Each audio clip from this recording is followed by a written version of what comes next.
Good morning, student. Today our topic is income method.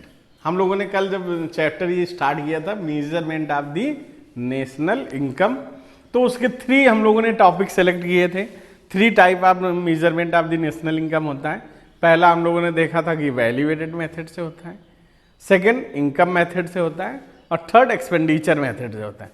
जब इस topic को हमने पढ़ा था, हम लोगों ने डिस्कस किया था, तो हम लोगों ने इसको पूरी तरह से देखा था कि जैसे सर्कुलर फ्लो ऑफ इनकम था, प्रोडक्शन, डिस्ट्रीब्यूशन एंड कंजम्पशन। तो प्रोडक्शंस क्या हो गया, वैल्यू एडेड मेथड, डिस्ट्रीब्यूशन क्या हो गया, इनकम मेथड, और कंजम्पशंस क्या हो गया, एक्सपेंडिचर मेथड। क्योंकि प्रोडक्शन का मतलब क्या होता है, वैल्यू एड होना। प्रोडक्शन क्या होता है, इसीलिए इसको value added method, production method, output method के नाम से जाना जाता है। दूसरा डिस्ट्रीब्यूशन है। डिस्ट्रीब्यूशन जब हम लोगों ने पढ़ा था तो distribution among the factor of production था। तो किसका डिस्ट्रीब्यूशन था, इनकम का। तो ये इनकम का जब डिस्ट्रीब्यूशन हो रहा तो ये इनकम मेथड हो गया। और थर्ड जो था वो क्या था, consumption disposition of the income, यानी एक्सपेंडिचर ऑफ द इनकम। तो ये इनकम मेथड का ये अगला पार्ट था। तो हम लोगों ने ये तीनों को पढ़ने के बाद हमने डिसाइड किया था कि हम लोग जो इसके न्यूमेरिकल प्रॉब्लम्स हैं, जो इसके फार्मूला है, जो इसके प्रिकॉशंस हैं, वो हम लोग इनकम मेथड से स्टार्ट करेंगे। तो कल के चैप्टर में हम लोगों ने इनकम मेथड में को स्टार्ट किया था। उस इनकम मेथड में हमने उसके कंपोनेंट देखे थे कि कंपोनेंट कौन कौन से होते हैं जब इनकम मेथड से हम लोग मेजर करते हैं नेशनल इनकम को या फाइंड आउट करते हैं नेशनल इनकम को।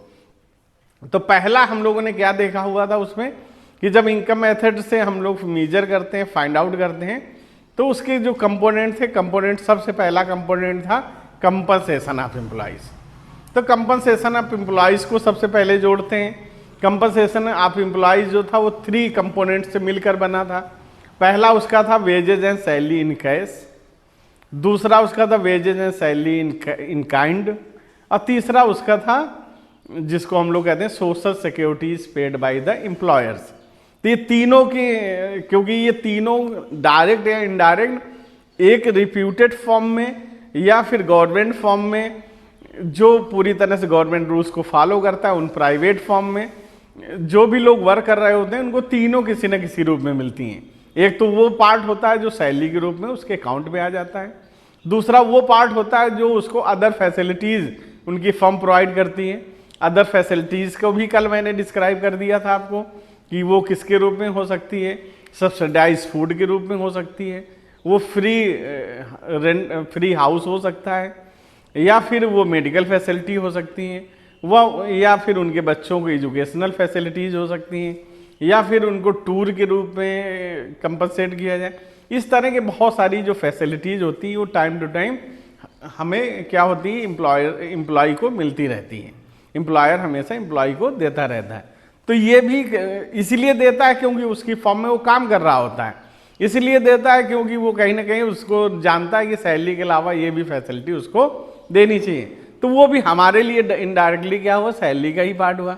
थर्ड होता है जो हम लोग सोशल सिक्योरिटीज में इन्वेस्ट करते हैं, तो उसके 2 हिस्से होते हैं। एक होता है social securities paid by employer और दूसरा होता है social securities paid by employ.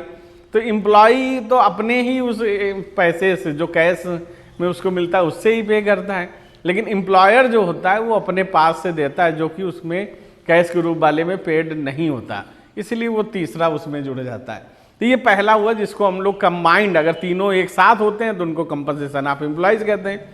जब कंपनसेशन ऑफ एम्प्लॉइज नहीं मिलता तो हम तीनों को अलग अलग फाइंड आउट करते हैं उस टेबल में, जिस टेबल से, क्योंकि आज के दिन हम लोग न्यूमेरिकल ही करेंगे, लेकिन न्यूमेरिकल करने से पहले एक बार हम लोग क्या इसका फार्मूला होता है उसको देखने की कोशिश कर रहे हैं। फिर दूसरा सीओई के बाद क्या होता है, ऑपरेटिंग सरप्लस।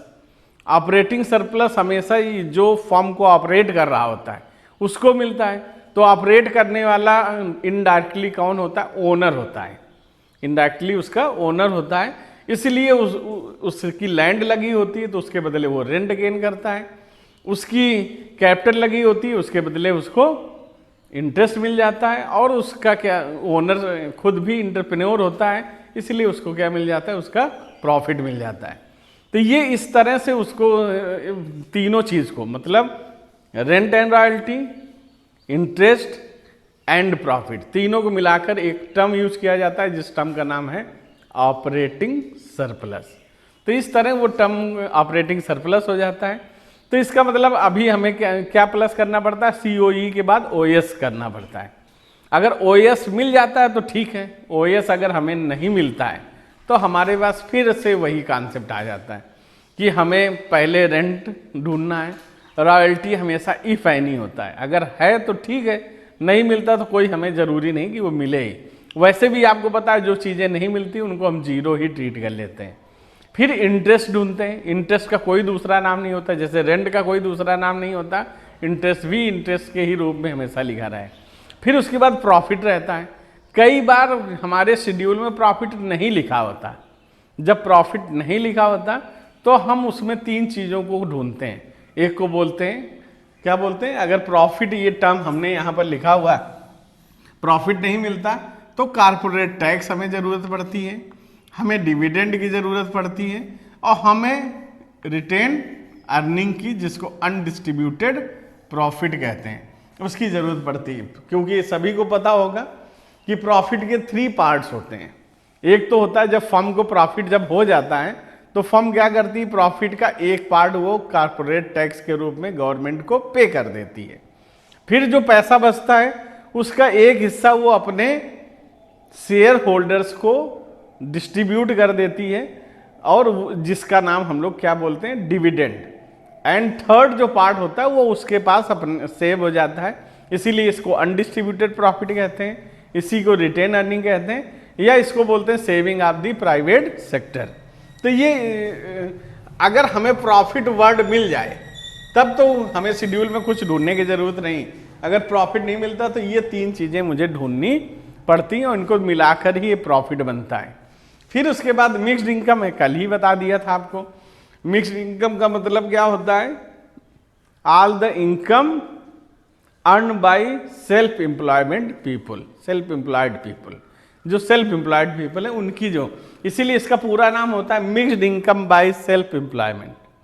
जो सेल्फ एम्प्लॉयमेंट होता है उससे जो इनकम आती है।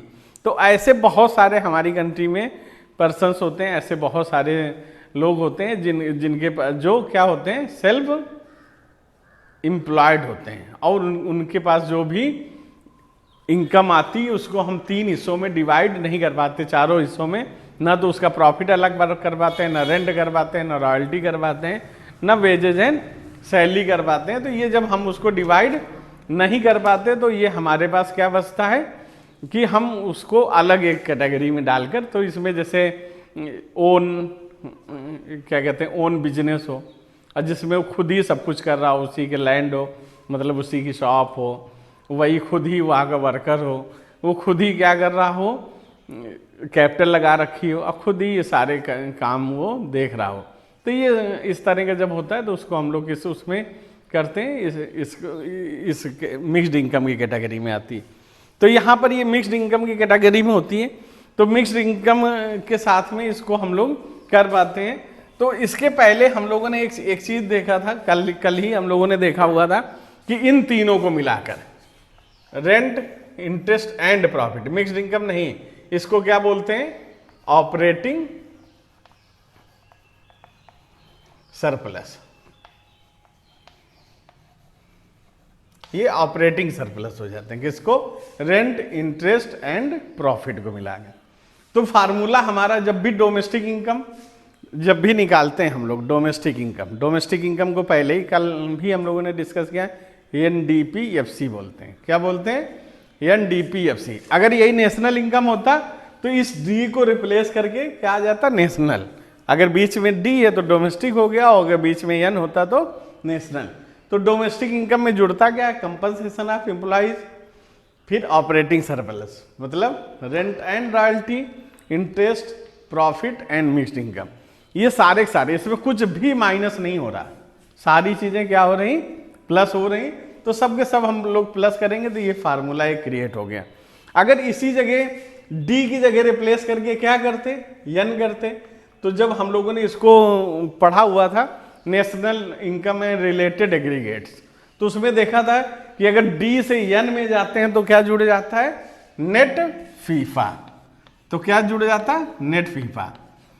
तो क्या हो जाता है, एनएनपीएफसी।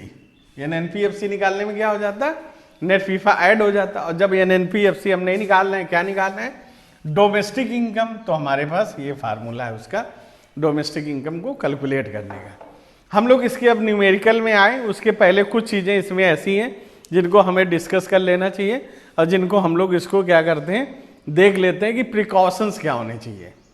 जब भी हम ये इसको जब भी इसको करने जाते हैं तो हमें ध्यान रखना है कुछ चीज़ों को हमें इसमें इंक्लूड नहीं करना।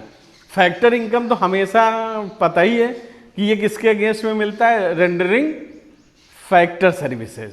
जो हम लोग फैक्टर सर्विसेज करते हैं, दूसरी लैंग्वेज में कह सकते हैं ये रेंडरिंग प्रोडक्टिव सर्विसेज। ये इकोनॉमिक एक्टिविटी का पार्ट होता है, ये प्रोडक्टिव सर्विसेज के अगेंस्ट में हमें मिलता है। तो ऐसी चीज़ें जो प्रोडक्टिव सर्विसेज नहीं होती वो इसमें इंक्लूड नहीं होगी। तो सबसे पहले आता है ट्रांसफर इनकम। हम लोगों ने खुद ही देखा था कि ट्रांसफर इनकम जो होती है ये किसके अगेंस्ट में मिलती है, without any type of activity. किसी भी तरह की कोई एक्टिविटी हम परफॉर्म नहीं करते, ये ट्रांसफर पेमेंट है, ये यूनिलेटरल ट्रांसफर है, ये वन साइडेड ट्रांसफर है। ये ट्रांसफर इनकम के रूप में आती है। जैसे शुरू के ही एग्जांपल्स हम लोग देख लेते हैं फिर से कि स्कॉलरशिप गवर्नमेंट ने हमें दे दी, विडो पेंशन दे दी, फिर इसके बाद ओल्ड एज पेंशन दे दी, या किसी भी तरह के गवर्नमेंट, जनरली ये ट्रांसफर पेमेंट सबको पता है कि गवर्नमेंट से पब्लिक को मिलती है, हाउस होल्ड को मिलती है। तो ये जो ट्रांसफर पेमेंट हमारे पास आते हैं तो ये ट्रांसफर पेमेंट इसी तरह के होते हैं। और ये ट्रांसफर पेमेंट में किसी भी वर्किंग के अगेंस्ट में हमको ये नहीं मिले होते। ये क्या करते हैं, ये नेशनल इनकम में कभी भी इंक्लूड नहीं होते, क्योंकि ये such type of activity is not related with the productive services या प्रोडक्टिव एक्टिविटी।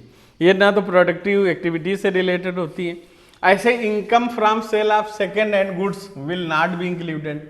अगर कोई सेकेंड हैंड गुड्स है वो फिर से सेल होती है। मेरे पास कार है और कार मैं क्या कर दूं, सेल कर दूं, तो ये कभी भी नेशनल इनकम में इंक्लूड नहीं होगी, क्योंकि ऑलरेडी एक बार इंक्लूड हो चुकी है।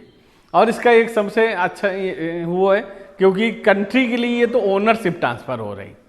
ओनरशिप ट्रांसफर होने का मतलब क्या है कि कार हमारे पास हो, हमने किसी दूसरे को बेच दिया, तो कंट्री के लिए वो असेट उतना ही था, उसकी इनकम दोबारा से इंक्लूड नहीं होती। किसी भी सेकेंड हैंड की सेल और परचेज की इनकम कभी भी इंक्लूड नहीं होती, क्योंकि इसमें हम जो उस पर्टिकुलर ईयर में final goods and services produce करते हैं उन्हीं की फाइनल वैल्यू को लेते हैं। हम जो पिछले साल ये नेशनल इनकम में इंक्लूड हो चुका था उसको इस साल दोबारा से सेल करके नहीं लेंगे। फिर income from sale of share, bonds हैं या डिवेंचर्स हैं, विल नॉट बी इंक्लूडेड। जो शेयर का सेल है, क्योंकि शेयर भी किसी न किसी के पास थे, वो पहले से ही इंक्लूडेड है, तो शेयर का सेल नहीं होगा। कभी भी शेयर के सेल को हम इंक्लूड नहीं करते। ना बॉन्ड्स के सेल का, जो आरबीआई बॉन्ड्स इशू करती है, अदर बॉन्ड्स इशू होते हैं, उनको भी हम कभी इसमें इंक्लूड नहीं करते हैं। तो वो इंक्लूड ना करने का रीज़न भी यही कि ये भी अपने आप में इनडायरेक्टली सेकेंड हैंड की तरह ट्रीट हो सकते हैं, क्योंकि पहले इसकी ओनरशिप किसी के पास थी, अब किसी के पास, लेकिन कंट्री के लिए वो उसी कंट्री में एक पर्सन से दूसरे पर्सन में केवल ओनरशिप ट्रांसफर हो रही और किसी भी तरह से इसमें कुछ भी नहीं हो रहा। तो जब ओनरशिप होती है तो ये क्या होती है, इसको करंट फ्लो में इसको कभी इंक्लूड नहीं किया जाता, क्योंकि ये फाइनेंशियल असेट्स हैं और ये जनरली पेपर क्लेम्स हैं कि एक पेपर से दूसरे के पास पेपर चले गए, और इसीलिए इसमें टाइटल चेंज होता है और किसी तरह से कोई चेंजेस नहीं आते। टाइटल क्या चेंज होता है कि पहले टाइटल मेरे नाम पे था, अब टाइटल किसी और के नाम पे चला गया, तो ये उसके बेस ये भी इंक्लूड नहीं होते। ऐसे विंडफॉल गेन्स हैं, जो विंडफॉल गेन्स है, विंडफॉल मतलब लॉटरी वगैरह, अचानक पैसा मिल जाना, किसी तरह की लॉटरी वगैरह खेलते हैं उससे पैसा मिल जाए, किसी तरह के जो लीगल चीज़ें नहीं उसमें अगर पैसा मिल जाता है, तो जैसे इनकम फ्रॉम लॉटरी से आती है, हॉर्स रेस से आती है, ये भी नहीं इंक्लूड होंगे, क्योंकि these are also not a productive activities. ये सब के सब प्रोडक्टिव एक्टिविटीज से कंसर्न नहीं होती हैं, इसलिए ये कभी भी इंक्लूड नहीं होंगी। ऐसे इसी तरह imputed value of services provided by owners of producers unit will be included. ये एक और इसमें रहता है कि जो प्रोडक्शन यूनिट्स होता है उसमें जो सर्विसेज होती हैं, तो इसका एक होता है कि इम्प्यूटेड जो वैल्यू होती है services provided by owner of production unit will be included. अगर ओनर की खुद की सर्विसेज उसमें है, ओनर ऑक्युपाइड किया हुआ है, हाउस है, या इंटरेस्ट ऑन ओन कैपिटल है, इस तरह के हैं, या प्रोडक्शन ऑफ सेल्फ कंजम्पशंस हैं, ये भी, ये सब के सब क्या हो जाएंगी, इंक्लूड हो जाएंगी, क्योंकि ये इनडायरेक्टली क्या है, प्रोडक्टिव सर्विसेज हैं। जैसे ओनर है, ओनर ने क्या किया, यहाँ पर एक ऑफिस ऑक्युपाई कर रखा है, तो इम्प्यूटेड सर्विस के रूप में, वो इम्प्यूटेड रेंट के रूप में वो इंक्लूड हो जाएगा, क्योंकि वो किसी प्रोडक्शन हाउस के अंदर ही है, और वो डायरेक्ट इनडायरेक्ट प्रोडक्टिव सर्विसेज में पार्टिसिपेशन उसका होता है। अगर इम्प्यूटेड नहीं होता, वो उससे जुड़ा नहीं होता फर्म से, तो उसको इंक्लूड नहीं करते। ऐसे payment out of past saving, जितनी भी पास्ट सेविंग्स हैं हमारी, जैसे डेथ ड्यूटीज हैं या फिर कस्टम ड्यूटीज हैं, वो क्या कहते हैं, डेथ ड्यूटीज हैं, गिफ्ट टैक्स है, वेल्थ टैक्स है, ये सब के सब इसमें इंक्लूड नहीं होंगे, क्योंकि वैसे भी हमें पता है कि जितने भी टैक्सेस होते हैं वो टैक्सेस इसमें इंक्लूड नहीं होते इस तरह के। तो ये पेड है कि वेल्थ टैक्स है जो पास सेविंग पे जनरली, क्योंकि अगर टैक्स लगा तो पिछले यानी सेविंग पे लगा वेल्थ टैक्स, तो इस तरह के कभी इंक्लूड नहीं होते। तीसरा इनडायरेक्ट टैक्स, ऑलरेडी इसमें हमने देखा कि कहीं पर भी इनडायरेक्ट टैक्स को हम इंक्लूड नहीं करते थे। Indirect taxes are also not included, क्योंकि ये हमेशा क्या होता है, अगर होगा भी तो माइनस करना पड़ेगा, क्योंकि ये जनरली क्या है, अपने आप में एक कंपलसरी ट्रांसफर पेमेंट की कैटेगरी में ये आते हैं, तो इसको इंक्लूड। अब हम इसके बाद क्या करेंगे, कुछ न्यूमेरिकल्स करेंगे। न्यूमेरिकल्स अभी लिखकर हम इसको स्टार्ट करते हैं, तो न्यूमेरिकल करेंगे। हाँ, तो हम लोग जब ये क्वेश्चंस कर रहे थे, तो क्वेश्चन के ये सारे फार्मूले जानने के बाद हमारे पास ये 2 क्वेश्चंस हैं। एक क्वेश्चन ये है और दूसरा क्वेश्चन ये है। इन दोनों क्वेश्चंस में हमें क्या करना है, इनको हमें सॉल्व करना है। तो हम लोग इसको देखेंगे कि सॉल्व इसको कैसे करना है। जो पहला क्वेश्चन है इसमें हमें क्या निकालना है, एनएनपी एफसी। इस क्वेश्चन में क्या निकालना है, एनएनपी एफसी। तो इस क्वेश्चन में जब एनएनपी एफसी निकालना है तो हमें ये समझना है कि ये किस तरह से हम निकालेंगे इसको। सबको पता है एनएनपीएफसी का मतलब क्या होता है, नेशनल इनकम। तो ये जो क्वेश्चन है हम लोग नेशनल इनकम निकालने की कोशिश करते हैं। अभी जब हम लोगों ने इसके फार्मूले को देखा था, तो अभी मैं क्वेश्चंस नहीं देख रहा हूँ कि क्वेश्चन में क्या दिया गया है, कौन कौन से हमारे पास डाटा अवेलेबल हैं, कौन से नहीं अवेलेबल हैं। हम सबसे पहले इसके फार्मूले को लिखते हैं। तो फार्मूले में सभी को पता है कि सबसे पहले क्या होता है, COE। क्या होता है, कंपनसेशन ऑफ एम्प्लॉइज। दूसरा फार्मूले का पार्ट क्या होता है, OS, जिसको क्या बोलते हैं हम, ऑपरेटिंग सरप्लस। तीसरा क्या होता है, मिक्स्ड इनकम। तो ये तो फार्मूला पूरा किसका हो गया, किसका फार्मूला हो गया, ये फार्मूला एनएनपीएफसी निकालने की बजाय एनडीपीएफसी निकालने का हो गया। तो एनडीपीएफसी में डी की जगह, अभी हम लोगों ने करके देखा था, डी की जगह जब एन करते हैं तो एक नई चीज जुड़ जाती है, जिसको हम लोग क्या कहते हैं, net factor income from abroad. ये हमारा 4th हो जाता है। इसी में अगर हमारे पास मान लो COE नहीं दिया गया, तो हमेशा शेड्यूल में 3 की बजाय 2 चीजें मेनली देखते हैं। पहला देखते हैं वेजेस एंड सैलरी। क्या ढूंढते हैं इसमें, wages and salary in cash. तो वेजेज एंड सैलरी को ढूंढते हैं। दूसरा COE में हम लोग क्या देखते हैं, सोशल सिक्योरिटी। ये मेरे 2 हैं जिसको मैंने शॉर्ट फॉर्म में लिखा हुआ है। वेजेज एंड सैलरी को मैंने WS लिख दिया, इसका मतलब वेजेज एंड सैलरी है, और सोशल सिक्योरिटीज का SS लिख दिया। इसके पीछे मेरा लॉजिक भी है, क्योंकि social securities paid bye employers होता है। तो लेकिन सोशल सिक्योरिटी अगर वर्ड किसी सेंटेंस में मिल जाए तो आप समझ जाइए कि इसको इंक्लूड करना है। लेकिन कब इंक्लूड करना है, जब COE नहीं मिलता है। अगर COE मिल जाएगा तो इन दोनों की हमें जरूरत नहीं पड़ेगी। ऐसे ऑपरेटिंग सरप्लस है, ऑपरेटिंग सरप्लस अगर मिल जाएगा तो ऑपरेटिंग सरप्लस लिख देंगे, और ऑपरेटिंग सरप्लस नहीं होता है मान लीजिए शेड्यूल में हमारे, तो हमें सबसे पहले ढूंढना पड़ता है रेंट। क्या ढूंढना पड़ता है? रेंट। फिर देखते हैं कि रॉयल्टी है कि नहीं। अगर रॉयल्टी होती है, क्योंकि रॉयल्टी ई फैनी होता है, अगर रॉयल्टी है तो हमने रॉयल्टी भी उसको नोट कर लेंगे, रॉयल्टी नहीं है तो कोई दिक्कत नहीं है, केवल रेंट को इंक्लूड करेंगे। तीसरा हमें क्या करेंगे, इंटरेस्ट को हम लोग इसमें इंक्लूड करेंगे। जब इंटरेस्ट हमारा इंक्लूड हो जाएगा तो उसके बाद जो थर्ड है वो हम प्रॉफिट को क्या ढूंढेंगे, प्रॉफिट। प्रॉफिट अगर सीधे मिल जाएगा तो ठीक है, नहीं मिलता तो फिर वही कॉर्पोरेट टैक्स ढूंढेंगे, रिटेन अर्निंग ढूंढेंगे, और फिर उसके बाद डिविडेंड। ये सारी चीज़ें हम ढूंढेंगे। EMI हमेशा mixed income by self employment ही होगा या मिक्स्ड इनकम ही लिखा होगा। नेट फीफा हम लोग पहले ही देख चुके हैं कि नेट फीफा दिया होगा, अगर नेट फीफा नहीं दिया तो क्या करेंगे हम लोग, फीफा से फीटा को माइनस कर देंगे, तो अपने आप इसको हमें मिल जाएगा। अब हम लोग इस क्वेश्चन को सॉल्व करते हैं, देखते हैं। COE दिया गया है, इसमें आप ढूंढते हैं तो COE मुझे तो कहीं दिखाई नहीं दे रहा, कंपनसेशन ऑफ एम्प्लॉइज इसमें नहीं है। अब क्या ढूंढते हैं, वेजेज एंड सैलरी, तो वेजेज एंड सैलरी कहीं है, हाँ ये वेजेज एंड सैलरी यहाँ पर दी गई है। तो वेजेज एंड सैलरी कितना है, 500। कितना दिया गया, 500। दूसरा क्या, सोशल सिक्योरिटी, देखिए किसी टर्म में सोशल सिक्योरिटी है, mixed income by self employment नहीं, ओल्ड एज पेंशन नहीं है, डिविडेंड ऑपरेटिंग सेल्फ प्रॉफिट, हाँ employers contribution to social security scheme इसमें दिया गया है। तो सोशल सिक्योरिटी है, कितना दिया गया है, 50, हमने इसको लिख लिया। अब यहाँ देखते हैं कि ऑपरेटिंग सरप्लस तो नहीं दिया गया, हाँ ये 4th नंबर में क्या दिया है, ऑपरेटिंग सरप्लस। तो अब हमें इन तीनों की कोई जरूरत नहीं, हम केवल इसमें क्या लिख देंगे, ऑपरेटिंग सरप्लस ही, जो तीनों का क्योंकि सम होता है ऑपरेटिंग सरप्लस, इसीलिए ऑपरेटिंग सरप्लस कितना था, 900। अब वो सारी चीजें मुझे मिल गई, मुझे रेंट भी मिल गया, इंटरेस्ट भी मिल गया, प्रॉफिट भी मिल गया, क्योंकि ऑपरेटिंग सरप्लस में सब इंक्लूड है, तो अलग से उनको ढूंढने की जरूरत नहीं है। अब EMI देखते हैं, EMI भी हमेशा इफ नहीं होता है, अगर दिया है तो ठीक है, पहले ही दिया है। Mixed income of self employed कितना दिया, 200।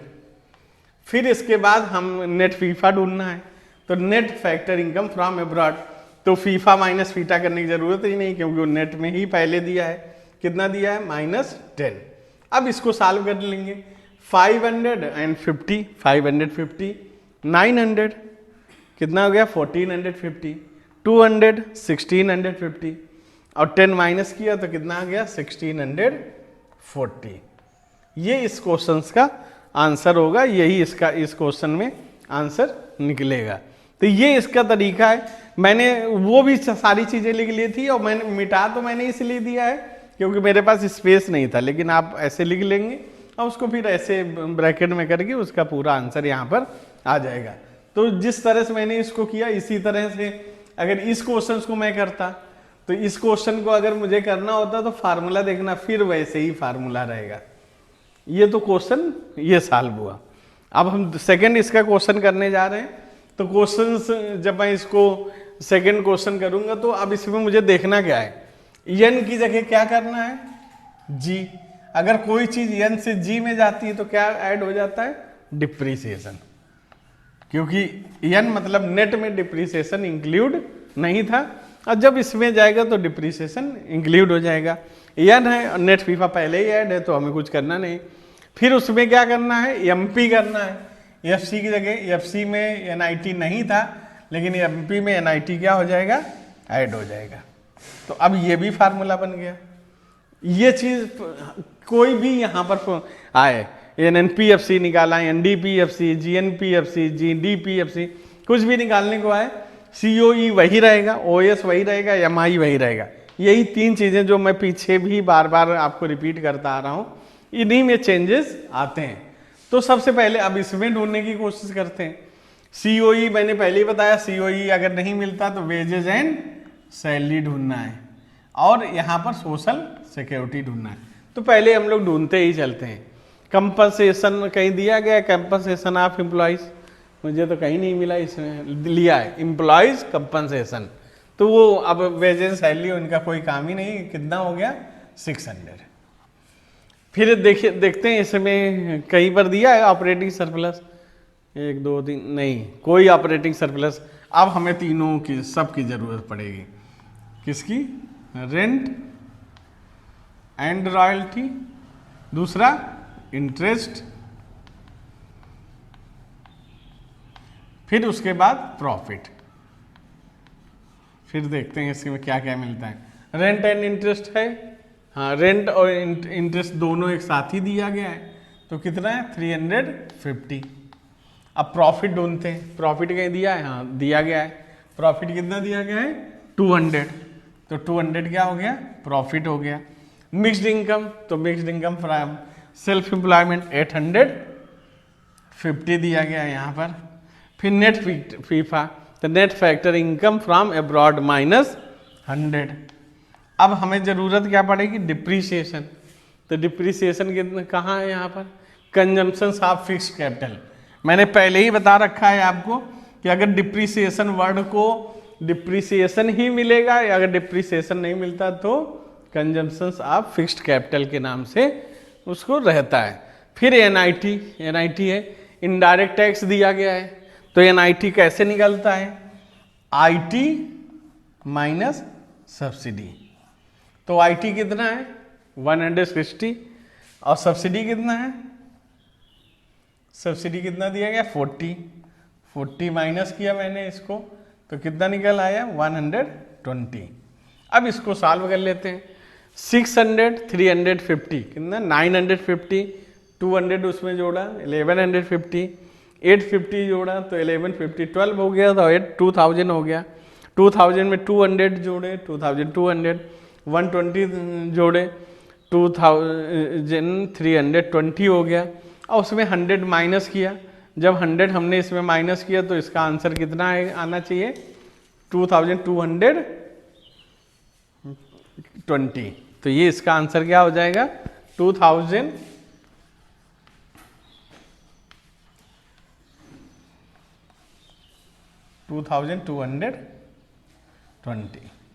ये इसका आंसर होगा। इस तरह से ये न्यूमेरिकल इसका सॉल्व किया जाएगा। इसी तरह और भी अगर हम इसको क्वेश्चन करके देखना हो तो इसको हम लोग देख सकते हैं, लेकिन इसको मैं अभी जब आपको 2-3 जब भी मैं इसकी सीट भेजूंगा तो उसमें 2-3 क्वेश्चंस मैं ऑलरेडी सॉल्व करके ही भेजूंगा। उसमें क्वेश्चंस पहले से ही सॉल्व रहेंगे, और जिससे आप इसको फिर से देख पाएंगे कि मैंने उसको, अगर वो शेड्यूल मेरे पास था तो शेड्यूल में मैंने क्वेश्चंस को कैसे सॉल्व किया था। तो ये 2 एग्जाम्पल्स थे आपके, 2 एग्जाम्पल के साथ में मैंने इसको किया है। और इसके बाद आप इसको खुद से करिएगा और उस सीट में आपको इस तरह के क्वेश्चन देखने को मिलेंगे, और इस तरह आप इसको सॉल्व करिएगा। ओके।